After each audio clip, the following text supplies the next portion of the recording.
All right, here we have our last lesson of this unit on quadrilaterals and polygons. Don't forget, we did start talking about polygons. So today we were talking about kites, which again have some very special properties. So again, really important to have a very good picture of what's going on with a kite. You can see we have a kite is a quadrilateral, again, four-sided figure with the following properties. You can see from the picture that two pairs of consecutive congruent sides. So we have here, if AB is 6, what is AD? Also 6. And if BC is 8, what's DC? 8 as well. So here we have consecutive sides are congruent as opposed to parallelograms where opposite sides are congruent.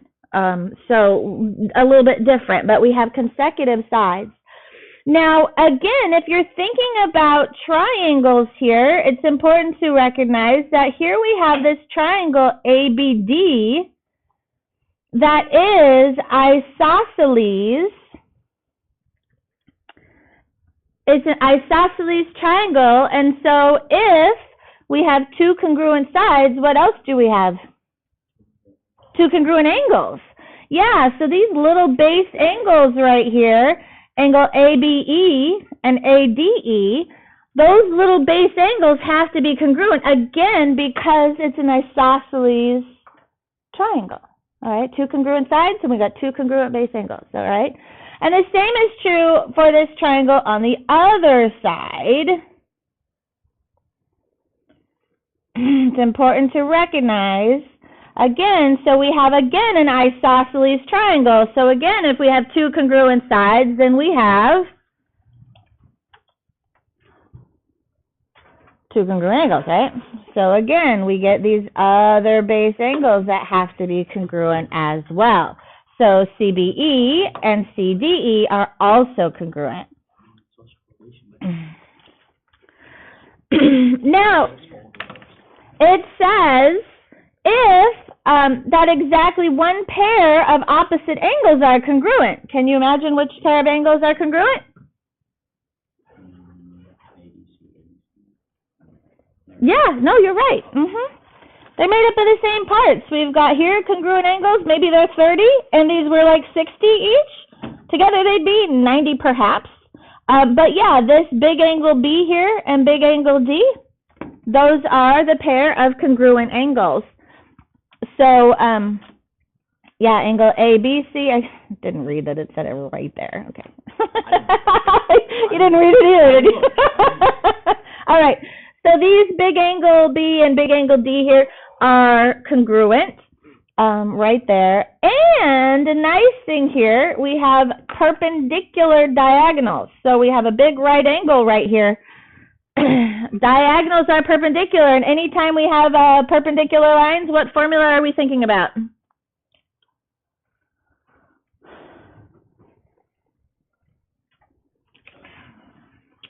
Pythagorean theorem, yes. A squared plus B squared equals C squared. We have right angles here. So we have legs and a hypotenuse. Lots of hypotenuses? Anyway, lots of, no, I think it's hypotenuses. All right. So here we go. Let's try some problems here.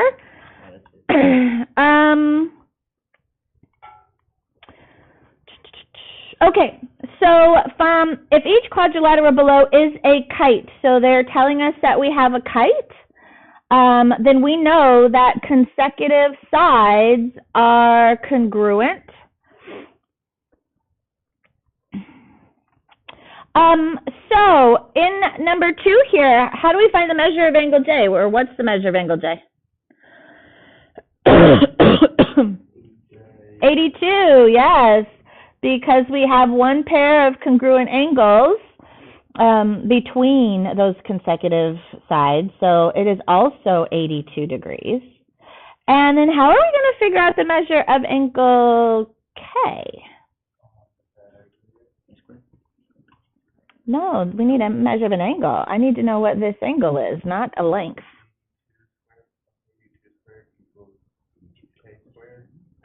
No. No, you can't use degrees. That is not 71, Britt. Okay, can't use degrees. We'll just like add them all together. We can add them all together and do what? Add or Minus it from what? 360. Why 360? Got 4 sides. Oh, good. Okay, good. You remembered. Hey, 360 degrees minus 82 minus 82 minus 71 gives me. I don't have a calculator, guys. You're gonna have to help me. 125. 125 degrees. So right here, 360 degrees because it is a quadrilateral. 4-sided figure has 360 degrees. Very good. All right, let's look at let's look at number 3. Number 3 here. We have this angle right here that's 37 degrees. It's angle QPT. It's just this little baby angle. What else do you know is 37 degrees? QRP. QRP. The other side is also 37. That's true. That's angle QRT right here at the bottom. It's also 37 degrees. Okay. What do we know about the diagonals of a kite? They are perpendicular, so we do have a right angle in there, and that's important to recognize. Okay. So how do we figure out the measure of angle PTQ? PTQ is 90. Oh, yeah. Okay. All right. What about PQT? PQT is right here, that little dotted angle. How do we figure out PQT? 360 minus 37 minus 37 minus.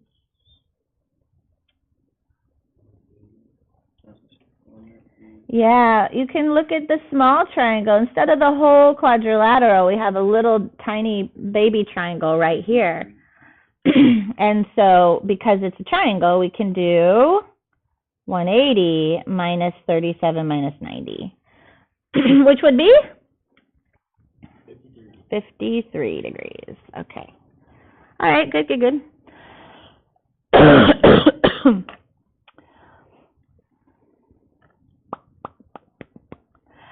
This is kind of an interesting one. No, I don't know that I want to do that.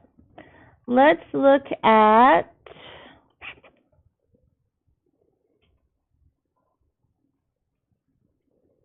yeah, that's probably okay. Let's look at number 8. Let's look at number 8. Let's see. AC is 38. That's a whole diagonal. That is a whole diag. And ED is portion of a diagonal. So ED is 41. And we want to find CD. So this is X we're trying to find.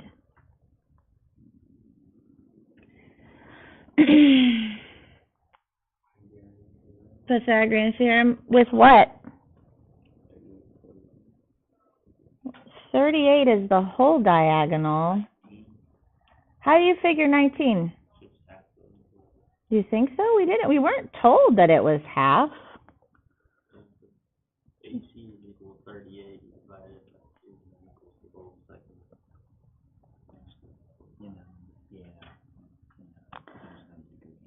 So it is isosceles.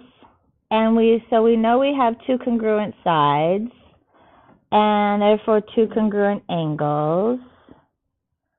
And it is a right triangle. So these, okay. Are these 2 little guys, are those 2 little triangles, this guy and this guy, are they congruent? Yeah. By what?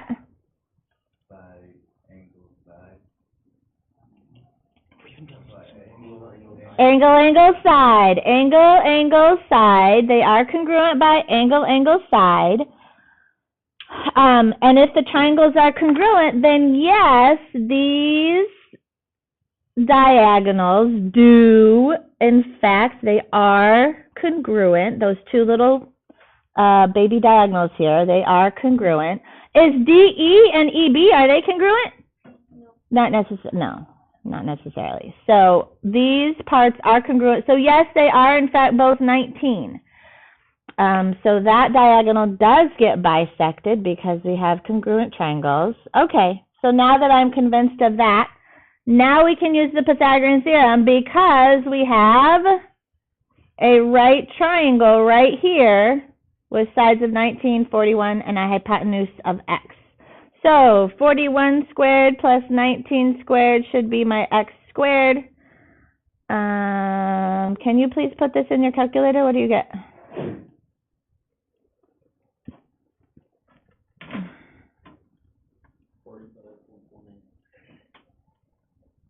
Oh, you went a little further. Just, what is this part?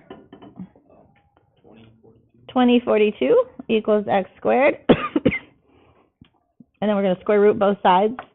So we get x equals, you said 45.18, so 45.2 will be fine? Okay.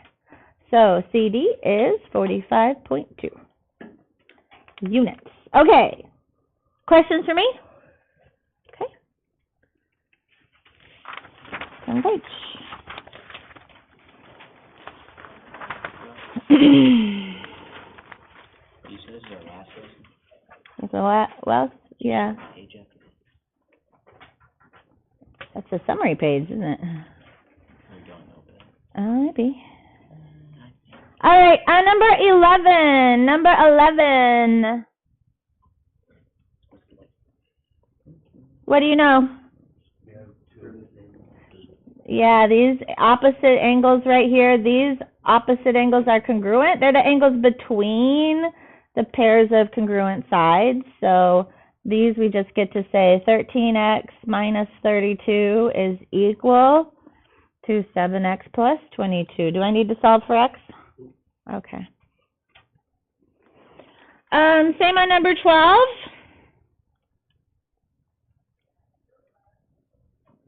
What should we do for 13? 5x plus 14 plus 3x plus 8.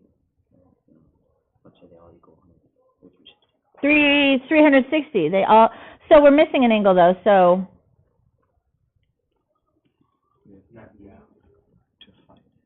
Well, I can't name it x because x has already been defined somewhere else. Could it be y? Maybe. But then I only have one equation with two letters. It would be 109. Yes, it would be 109 because, again, those opposite angles match. So we've got two 109s plus 5x plus 14 plus 3x plus 8, which is a quadrilateral, should equal 360 degrees. Very good. All right. Do we need to solve further, or can you do that? You're good? All right.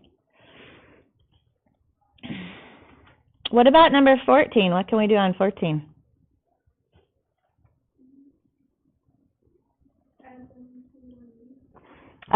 So just these two little angles, or?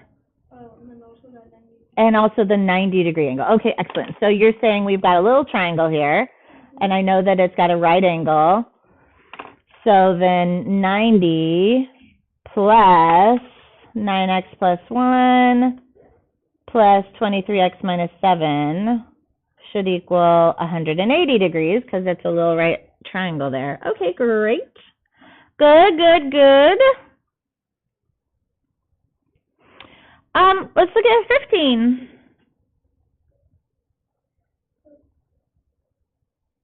What do you think we can do on 15?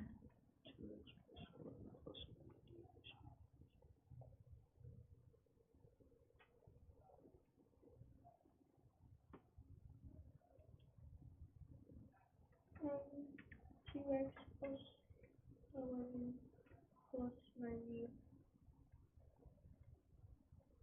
And then subtract those by 100. And then 180. that because I don't have enough information. Can you do 5x minus 1 equals 2x plus 11? How do we know that those two angles are equal? Since there's a bisector. Well, they didn't tell us that they're bisected. But Isn't it bisecting because it's creating a 90 degree angle? not necessarily. There are some very key features and we need to think about first. It is a kite, so I know that I have these pair of sides are congruent, and we've got these congruent sides. And do you see that we have one, here we go, I got a pink triangle, and pink triangle, and a green triangle? Are those, is the pink triangle congruent to the green triangle? Mm-hmm. By what?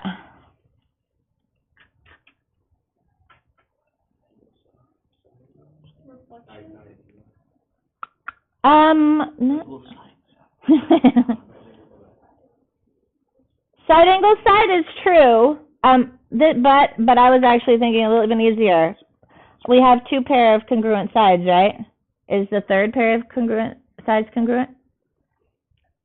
Reflexive? Yeah? Okay. So the triangles are congruent by side, side, side. But it's also true that side angles side would have been true. These opposite angles are also congruent. But I think side, side, side.